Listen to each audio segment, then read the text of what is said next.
நான் உங்கள் தமிழம்மா. ஒரு எழுத்தை உருவாக்கி அதிலிருந்து ஒரு சொல்ல நம்ம என்ன செஞ்சோம், அமைச்சோம்.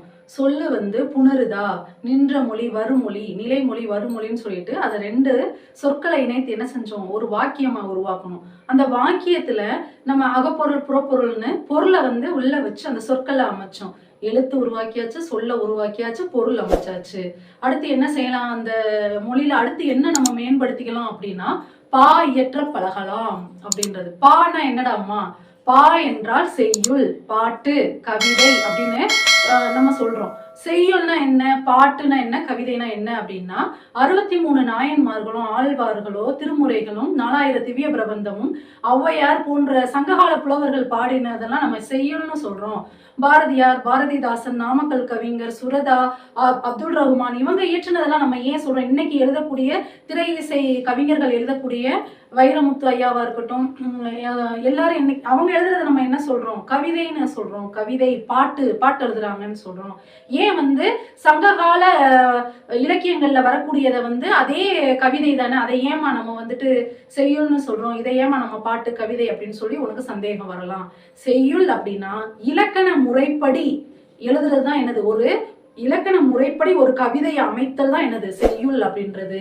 நம்ம கருத்துக்கு மட்டுமே முக்கியத்துவம் கொடுத்து இலக்கண விதிகள்ல இருந்து இந்த வெண்பா, ஆசிரியப்பா, கலிப்பா, வஞ்சிப்பான்னு பா வகைகள் 4 இருக்குடாமா. அதுக்கு முன்னாடி யாப்பின் உறுப்புகள் இருக்கு, 6 உறுப்புகள் இருக்கு. இந்த பா ஏற்ற பழகலாம்ல, அதுக்கு முன்னாடி நம்ம பார்க்க போறது என்னது, இந்த வெண்பா, ஆசிரியப்பா, கலிப்பா, வஞ்சிப்பாக்கு நுழையும் முன் நம்ம யாப்போட உறுப்புகள் நம்ம என்ன செஞ்சுக்கிறணும், தெரிஞ்சுக்கிறணும்.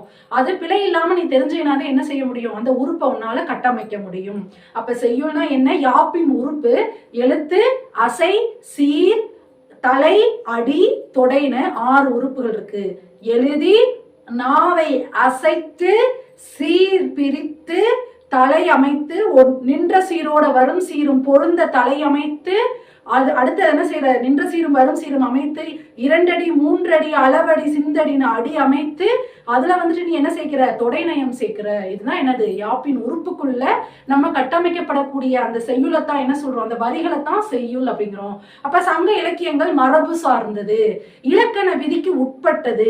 இன்றைய கவிஞர்கள் எழுதுறது என்னது, 20ஆம் நூற்றாண்டிலிருந்து பாரதியார் தான் துவக்கி வச்சார். அந்த 20ஆம் நூற்றாண்டிலிருந்து அவர் எழுதக்கூடிய அந்த வசன நடை கவிதையா இருக்கட்டும், கருத்துக்கு முக்கியத்துவம் கொடுத்து எழுதக்கூடிய கவிதைக்கு என்னது கவிதை.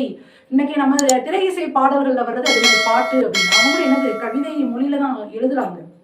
சில பாட்டு செய்யுளாகலாம், சில கவிதை செய்யுளாகலாம், ஆனா முழுவதுமே இலக்கணத்துக்கு உட்பட்டு கிடையாது. அதனாலதான் இது என்னது பாட்டு கவிதைன்னு முடிச்சிட்டாங்க. சங்க இலக்கியங்கள், ஆழ்வார்கள், நாயன்மார்கள், சங்க புலவர்கள், கபிலர், பரணர், இவங்கெல்லாம் ஔவையார் இவங்கெல்லாம் இயற்றினதெல்லாம் என்னது அம்மா, செய்யுள். சரியா, நம்ம செய்யுள்ல படிக்கிறோம் இல்லையா, திருக்குறள். இது எல்லாமே திருக்குறள் என்ன பாவகையில வந்திருக்கு, குறள் வெண்பால அமைஞ்சிருக்கு. அப்ப இது எல்லாமே என்னது பாவகைக்கு உட்பட்டது, அப்ப இலக்கணம் உடையது. அதுதான் என்னது இந்த செய்யுள் அப்படின்றது. இந்த செய்யுள் அமைக்கக்கூடியதை நம்ம 6 தான் சொன்னேன் அம்மா. எழுதி, நாவை அசைத்து, சீர் பிரித்து, தலை அமைத்து, நின்ற சீர் வரும் சீர் பொருந்தி தலை அமைத்து, அடி 2 அடி, குரலடி, சிந்தடி, அளவடி, நெடிலடி, களி நெடிலடின்னு 5 வகையா பிரிச்சு சந்த நயம் தொடுக்க 8 தொடை நயம் சேர்த்து அந்த மொழிக்கு நம்ம என்ன செய்யறோம், அழகுபடுத்துறோம். இப்ப பாரு, தமிழ் எழுத்துக்கள் மொத்தம் எத்தனைடாமா, 247 எழுத்துக்கள் இருக்கு. எழுத்துக்கள் இல்லாம ஒரு மொழியை உருவாக்க முடியுமா, நம்ம பாட்டுத்தே எழுத முடியுமா? அதனால இன்றியமையாதது என்னது, தமிழ் எழுத்துக்கள். 247 எழுத்துக்கள் உனக்கு ஃபர்ஸ்ட் என்ன செஞ்சிருக்கணும், நீ தெரிஞ்சிருக்கணும். அதுல குறில் எழுத்துக்கள் மொத்தம் எத்தனை இருக்கு, 90 குறில் எழுத்துக்கள் இருக்கு. இப்போ உயிரெழுத்துக்கள் 12ல 5 என்னடாமா, உயிரெழுத்துக்கள் 12ல அ, இ, உ, ஏ, ஓ அப்படின்ற 5 குறில் எழுத்துக்கள். மெய்யெழுத்துக்கள் 18ஓடு புணர்றப்ப என்னது, 5 18 90. சரியா, 7 நெடில் எழுத்துக்களும் இன்ட்டு 18 பெருக்கி பாக்குறப்ப 126. சரியா, இந்த உயிரும் மெய்யிலிருந்து பெருக்க கிடைக்கக்கூடியதுதான் என்னது, இந்த உயிர்மெய் எழுத்துக்கள், குறிலும் நெடிலும். இப்ப இக்கு குட்டல் ஆ க அப்படின்றது என்னது, குறிய ஓசையுடைய ஒலிக்கக்கூடியது, அதனால இது என்னது குறில் எழுத்துக்கள். இது இக்கு குட்டல் ஆ, கா, கி, கூ அப்படின்னு நெடில் எழுத்துக்கள் மொத்தம் எத்தனை, 126. ஆயுத எழுத்து மொத்தம் எத்தனை, 1. அப்ப மொத்தம் 217 எழுத்துக்கள் இருக்கு.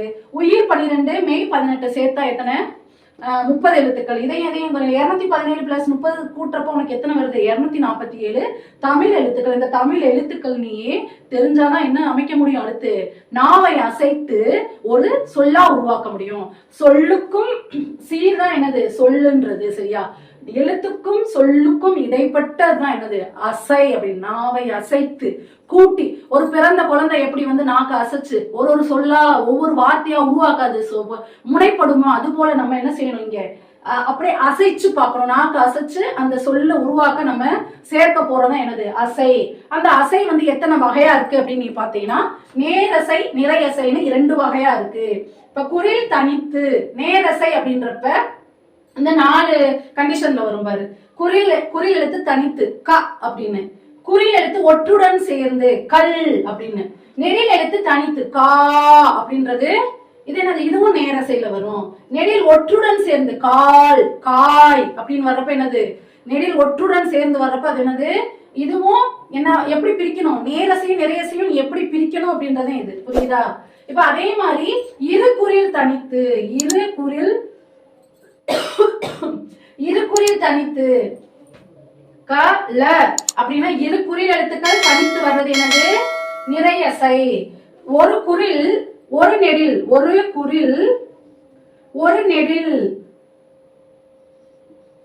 ஒரு குறிலும் நெடிலும் சேர்ந்து இப்ப கா லா அப்படின்னு வருது.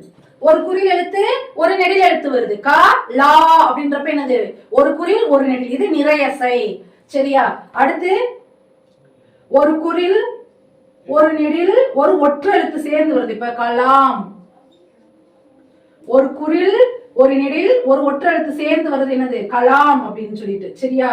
அப்ப இரு குறில் நெடில் ஒற்றுடன் சேர்ந்து வர்றப்ப அது என்னது? நிறையசையா இங்கே வரும். இரு குறில் தனித்து ஒரு குறில் ஒற்றுடன். இப்ப நீ நெடில் எழுத்துக்கள் காலா அப்படின்னு வருது. 2 நெடில் எழுத்துக்கள் சேர்ந்து வந்தால் அது என்னது? நிறையசையில வரும். அடுத்து வந்து பாரு, தலை. தலை வந்து நேரொன்றாசிரியர் தலை, நிறையொன்றாசிரியர் தலை, வெண்சீர் வெண்டலை, இயற்சீர் வெண்டலை, ஒன்றிய வஞ்சித்தலை, ஒன்றாத வஞ்சித்தலை, கலித்தலைன்னு தலை வந்து 7 தான் இருக்கு. நம்ம இந்த தலையோட விரிவாக்கம்னு உனக்கு அடுத்த வகுப்புல பார்க்கலாம். சீர் 4 வகையான சீர்கள் இருக்கு. இப்ப நம்ம நேரசை நிறையசை பார்த்தோம். இங்க வந்து ஓரசை சீர், ஈரசை சீர், மூவசை சீர், நாலசை சீர்னு 4 சீர்கள் இருக்கு.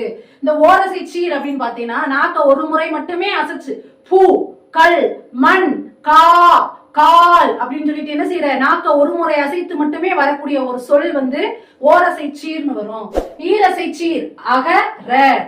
இங்க இப்ப என்ன வருது? நேரசை நிறையசை. நிறையசை இரு குறில் ஒரு தனி, இங்க என்னது? நேரா இருக்கு, இங்க நிறையா இருக்கு. இரு குறில் சேர்ந்து வந்தா என்ன சொல்லிருக்கேன்?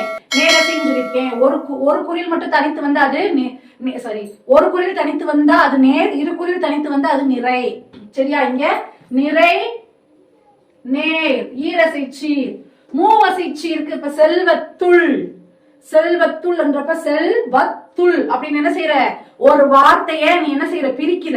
ஒரு குறில் ஒரு ஒற்று, ஒரு குறில் ஒரு ஒற்று, ஒரு குறில் ஒரு ஒற்று. அப்ப அது மூணுமே நேர் நேர் நேர் அப்படின்னு காய்ச்சீரா வந்திருக்கு. நாலசை சீர் தன்பு நறும்புன்னு சொல்லிட்டு 4 சீர்கள் உடைய சொற்களும் வரும். அடுத்து வந்து தலை பார்த்தோம். அடுத்து இப்படி சீரை பிரிச்சு தலை வந்து நேர் நேர் ஒன்றாய் வருதா, நிறை ஒன்றாசிரியர் தலையா வருதா, இயற்சீர் வெண்டலையா வருதா, வெண்சீர் வெண்டலையா வருதா, ஒன்றிய வஞ்சித்தலையா வருதா, ஒன்றாத வஞ்சித்தலையா வருதா, கலித்தலையா வருதா அப்படின்னு சொல்லிட்டு நம்ம தலையை பிரிச்சு அடுத்து என்ன செய்ய போறோம்? நின்ற சீரும் வரும் சீரும் பொருந்தி வருதுன்னு என்னது? தலை. அப்படி பொருந்தி வந்து 2 சீர்களை கொண்டு இப்ப மலையருவி, மலையருவி கொட்டுதடி, கொட்டுதடி. அப்ப 2 சீர்களை மட்டும் 2 சீர்களை கொண்டு ஒரு அடியா முடியுது. 3 அடி. மலையருவி கொட்டுதடி 3 சிந்தடி அப்படின்றப்ப 3 சீர்களை உடைய அடி. 3 சீர்களை கொண்ட அடி. மலையருவி கொட்டுதடி மங்களமா இசை கேட்குதடி. அப்ப 3 சீர்களை கொண்டு முடியது. அளவடி 4 சீர்களை கொண்டு முடியக்கூடியது. நெடிலடி 5 சீர்களை கொண்டு முடிவது. களி நெடிலடின்றப்ப 5 6 சீர்களுக்கு மேற்பட்டு வருவது என்னது? களி நெடிலடி. இது எங்க பாவல்ல வந்து நம்ம வெண்பா ஆசிரிப்பா கலிப்பா வஞ்சிப்பால புணருதுன்னு சொல்லி பார்க்க போறோம். அடுத்து சந்த நயம் அமைக்க போறோம். 8 எதுகை மோனை ஏய்பு முரண் அளபட இரட்டை அந்தாதி செந்தொடைன்னு இந்த தொடை வந்து 8 வகையா இருக்கு. இதையும் நம்ம அடுத்தடுத்த வகுப்புல நம்ம பார்க்க. யாப்பின் உறுப்புகள் 6. அந்த 6 எழுத்து, அசை, சீர், தலை, அடி, தொடைன்னு இந்த உறுப்புகளுக்கு உள்ள இருக்கக்கூடிய வகைகளை நம்ம இப்ப பார்த்தோம். ஒன்னொன்னையும் விரிவா நம்ம அடுத்தடுத்த வகுப்புல பார்க்கலாம். நன்றி, வணக்கம்.